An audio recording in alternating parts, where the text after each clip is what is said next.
I once believed wedding vows were unbreakable. When Jessica said I do, I thought our love would last forever. We built a life together with plans for the future and surrounded by people we trusted. Nathan was not just my best friend, he was my brother in all but blood. I never imagined they would betray me in the worst way possible. Their affair shattered my world, but I refused to give them the satisfaction of my anger. Instead, I chose silence. Before I tell you how my disappearance hit Jessica harder than any confrontation ever, could let me know where you are watching from and hit subscribe if you believe. Sometimes silence speaks louder than words. I was 32 years old when my life fell apart, but the story begins much earlier. I had been working as a software engineer at a growing tech company in Seattle for 6 years. The pay was good, the work challenging. And I had built a reputation as someone reliable, who could solve complex problems under pressure. My personal life, however, had been a series of short relationships that never quite took off until I met Jessica. It happened at a company fundraiser 4 years ago. Jessica worked for a marketing agency our company had hired for a major product launch. She was 29, smart, ambitious, and the most beautiful woman I had ever seen. I remember how she confidently approached executives with ideas that were innovative and bold. Her presentation was flawless, and I found myself watching her instead of the slides. When the event ended, I gathered my courage and introduced myself. To my surprise, she already knew who I was. She had researched the engineering team before the presentation and had questions about how our technology worked. That conversation led to coffee, which led to dinner, and soon we were seeing each other every weekend. Jessica was everything I had ever wanted. She was passionate about her career, but also made time for us. She loved hiking the trails around Seattle, trying new restaurants, and spending quiet evenings discussing books or planning trips. 2 years of dating flew by before I proposed during a weekend trip to San Juan Islands. She cried when she said yes. Our wedding was small, but perfect. About 60 friends and family members gathered at a waterfront venue in Kirkland. Nathan, my best friend since college, who also worked at my company, was my best man. In his speech, he talked about how Jessica had changed me for the better, how he had never seen me so happy. I remember feeling so grateful to have both of them in my life. The first 3 years of marriage were everything I had dreamed of. We bought a house in a quiet neighborhood, adopted a golden retriever named Scout, and started talking about having children. Jessica got promoted to senior marketing director, and I led a new development team at work. We seemed to be building the perfect life together. My friendship with Nathan remained strong throughout these years. We had been roommates in college, and it was actually Nathan who had referred me for my job. We worked in different departments but had lunch together several times a week. He came over for dinner or game nights regularly, and we even started a weekend basketball league with some other friends. Looking back, I can now see the subtle changes that began about 6 months before everything fell apart. Jessica started working later hours. She would come home tired and less interested in our conversations. She began checking her phone more frequently and would sometimes step outside to take calls. When I asked about it, she would mention big clients and urgent deadlines. I felt a slight unease but pushed it away. I trusted Jessica completely and knew her job could be demanding. I thought perhaps we were just settling into the rhythm of marriage past the honeymoon phase and into real life. To reconnect, I started making more effort. I cooked her favorite meals, planned weekend getaways, and made sure to be fully present when we were together. As our wedding anniversary approached, I wanted to make it special. I planned to cook her favorite meal, open a bottle of the wine we had saved from our honeymoon in Napa, and give her the diamond earrings I had been saving for. I truly believed we would look back at this period as just a small bump in our long journey together. I had no idea that my world was about to crumble, or that the two people I trusted most were conspiring behind my back. On our anniversary, I asked my boss if I could leave work early to prepare everything. He knew about my plans and happily agreed. Jessica had texted that she would be working late again, but would try to be home by 7:30. This gave me plenty of time to shop for ingredients and set up our dining room with candles and flowers. While waiting for the oven to preheat, I realized I wanted to print photos from our first anniversary to place on the table. Jessica kept all our photos organized on her laptop, which she had left at home that day. I opened it thinking nothing of it since we both knew each other's passwords and had always respected each other's privacy. The moment I logged in, a message notification appeared on the screen. It was from Nathan. Normally I would never read her messages, but something caught my eye. The preview showed my name. Curiosity and a sudden spike of anxiety made me click. What I found destroyed me. There, on the screen, was an extensive chat history between my wife and my best friend. As I scrolled up, my hands shaking, I discovered they had been having an affair for the past 6 months. 6 months of lies, deception, and betrayal from the two people I trusted most in the world. But what hurt even more than the affair itself were the things Jessica said about me. In those messages, she called me a loser. She complained I was boring, predictable, lacking ambition. She told Nathan I was terrible in bed and laughed about how I had no idea they were seeing each other right under my nose. I want to share one particular exchange that will forever be burned into my memory. Nathan had written, "Should we tell him soon? I feel bad continuing like this." Jessica responded, "Why, Leland is so oblivious he would probably thank us for being honest. He is such a pushover. Besides, I need to figure out how to keep the house when we divorce. Just be patient."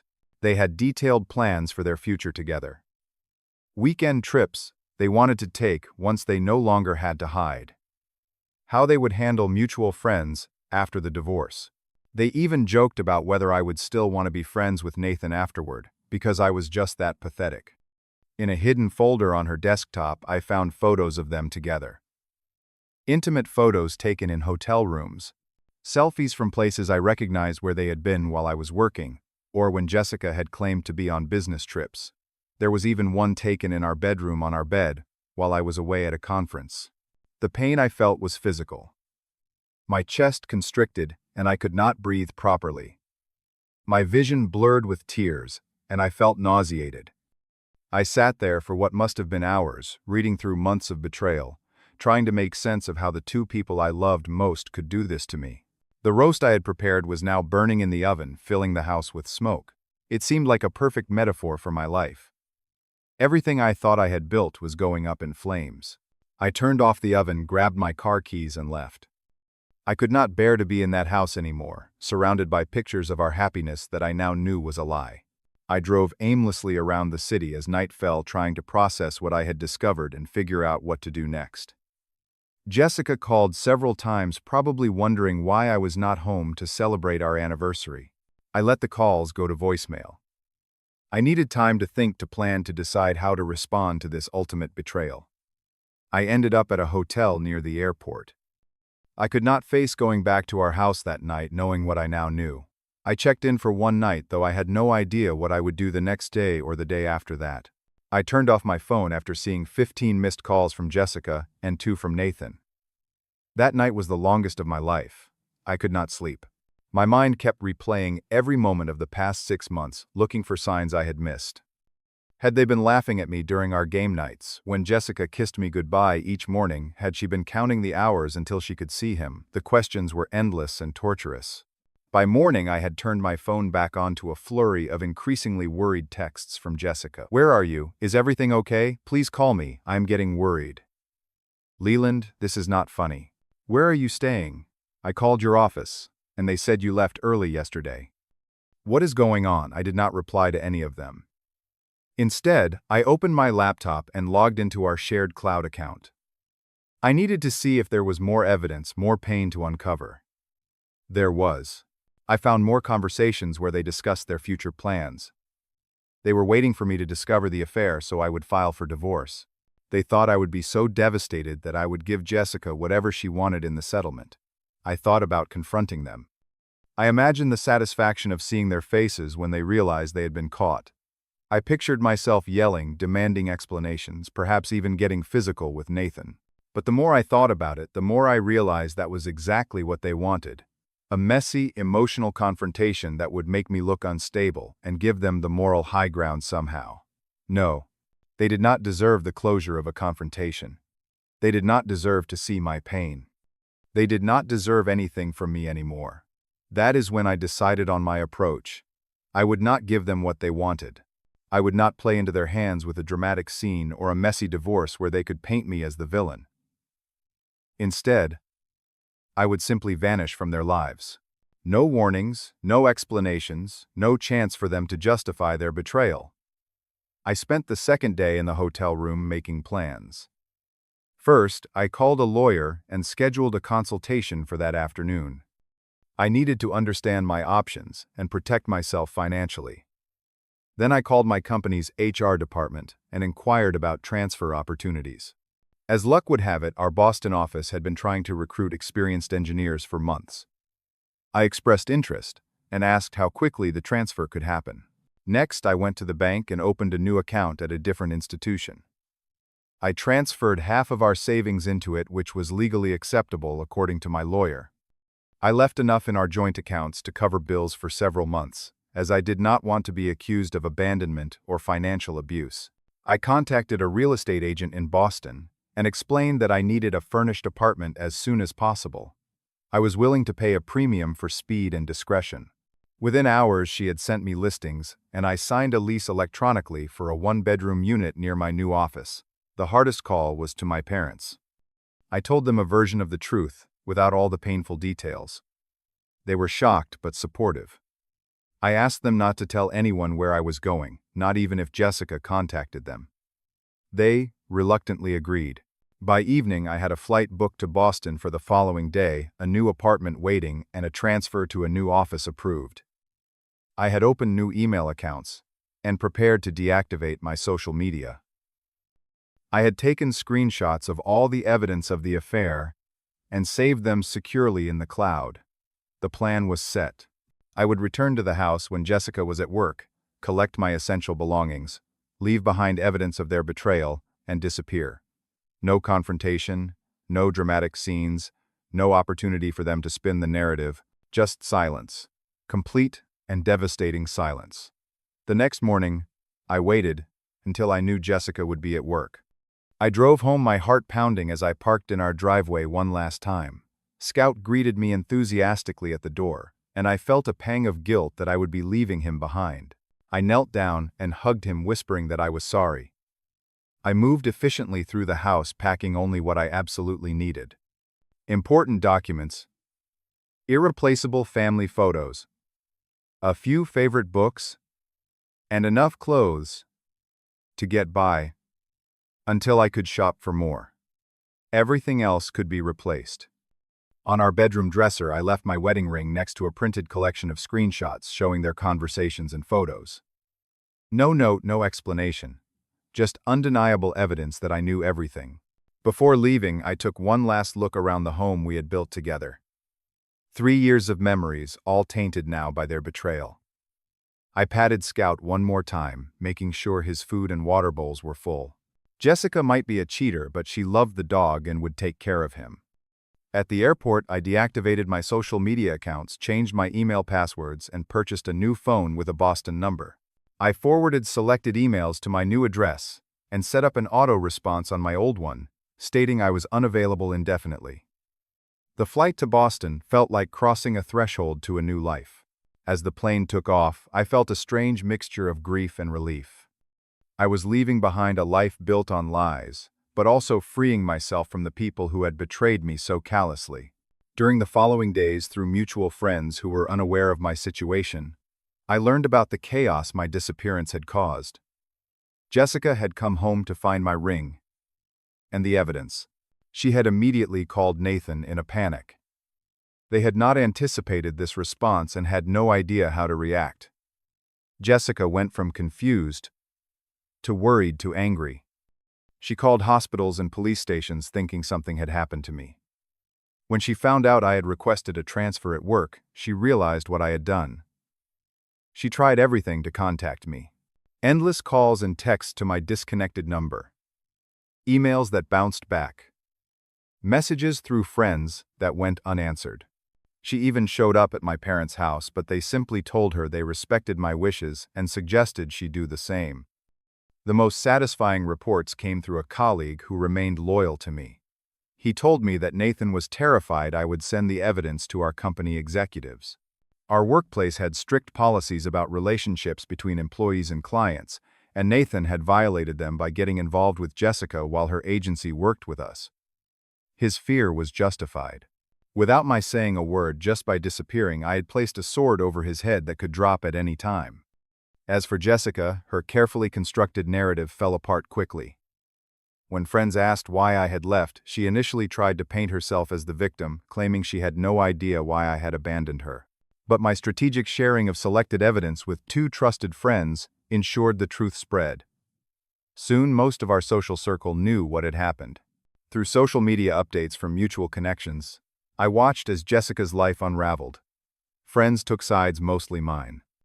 The marketing agency where she worked suffered when clients associated with our tech company learned of the situation and the potential conflict of interest. Nathan was eventually asked to resign when the company learned he had been involved with a client representative. All this happened without me saying a single word. My silence proved more devastating than any confrontation could have been. There was no arguing, no chance for them to twist the narrative, no opportunity for Jessica to paint herself as falling out of love with a controlling husband. Just the cold, hard truth in my complete absence. Boston became my fresh start. My new apartment was in a modern building near the harbor with a view of the water that helped calm my mind on difficult nights. The work at the new office was challenging and kept me busy during the day. My new colleagues were welcoming, though I kept mostly to myself at first. In those early months, the pain was still acute. I would wake up reaching for Jessica, only to remember what had happened. I would see something funny on TV, and instinctively think of texting Nathan before reality crashed back. Betrayal does not heal overnight. I focused on rebuilding. I joined a local gym and pushed myself physically until I was too tired to think. I found a therapist who specialized in betrayal trauma and attended weekly sessions. I explored my new city on foot, discovering neighborhoods, restaurants, and parks that held no memories of my old life. About 3 months after my departure, I received word through my lawyer that Jessica was trying to locate me for divorce proceedings. I authorized him to handle everything without revealing my address. The divorce was finalized 6 months after I left Seattle, with minimal drama and a fair division of assets. I never spoke to Jessica directly through the entire process. Through a former coworker who still kept in touch, I learned that Nathan had indeed been fired once the company investigated the situation more thoroughly. His reputation in our industry was damaged, and he had trouble finding equivalent work. Jessica's career also suffered. The agency lost our company's account, and her role in the scandal made other clients wary. 6 months into my new life, an email from Jessica somehow made it through my filters. It was long and emotional, full of apologies and explanations. She claimed to have made the biggest mistake of her life. She said she missed me every day, and had realized too late what she had thrown away. She begged for forgiveness, or at least a conversation. I read it once, then archived it without replying. Her words meant nothing to me anymore. My silence remained my most powerful statement. As the months passed, healing came gradually. I made new friends through a weekend hiking group. I reconnected with a college acquaintance who lived in the area. I even adopted a new dog, a rescue terrier mix. I named Liberty, who became my loyal companion. At work, I thrived. Free from the emotional drain of my collapsing relationship, I found new energy and creativity. I was promoted twice in 18 months and began mentoring new team members. The respect of my colleagues helped rebuild the self-esteem that Jessica and Nathan had tried to destroy. Then, a year after moving to Boston, I met Amanda. She was a software architect who joined my team for a major project. Smart, direct, and kind, she made me laugh in a way I had not in a long time. We started with coffee breaks at work, then team happy hours, and eventually dinner, just the two of us. I was cautious, of course. The betrayal had left deep scars. But Amanda was patient and understanding when I explained my past. She never pushed for more than I was ready to give. Slowly, I allowed myself to trust again, to be vulnerable again. We have now been together for 8 months, building something honest and real. I sometimes think about Jessica and Nathan, and what they did. Not with the searing pain of before, but with a detached sadness for what could have been. I wonder if they ever found happiness together, or if a relationship built on betrayal was doomed from the start. I do not seek this information out. It no longer matters to me. What I learned through all of this is that sometimes the most powerful response to betrayal is not confrontation, but absence. By disappearing from their lives without warning, I denied Jessica and Nathan the chance to justify their actions or control the narrative. My silence spoke volumes that angry words never could. I also learned that while trust is fragile, it can be rebuilt with the right person. Amanda knows my past but does not define me by it. She has shown me that one betrayal does not have to poison all future relationships. Today I am at peace. The man who left Seattle heartbroken and angry has grown into someone stronger, wiser, and more compassionate. I no longer carry hatred for Jessica and Nathan. That would only give them continued power over my life. Instead, I have found freedom in letting go. Sometimes the greatest revenge is not what you do, but what you do not do. Not giving people the reaction they expect or the closure they crave can be more powerful than any confrontation. And in that silence, you may find your own path to healing. Have you ever experienced a situation where silence was more powerful than words? Share your story in the comments below. If this story resonated with you, please hit the like button and subscribe to hear more real-life experiences. Your support means the world to me, and I hope my journey helps others who might be going through similar pain. Remember, sometimes walking away is the strongest thing you can do. Thank you for listening, and I wish you strength if you are facing your own battles with betrayal.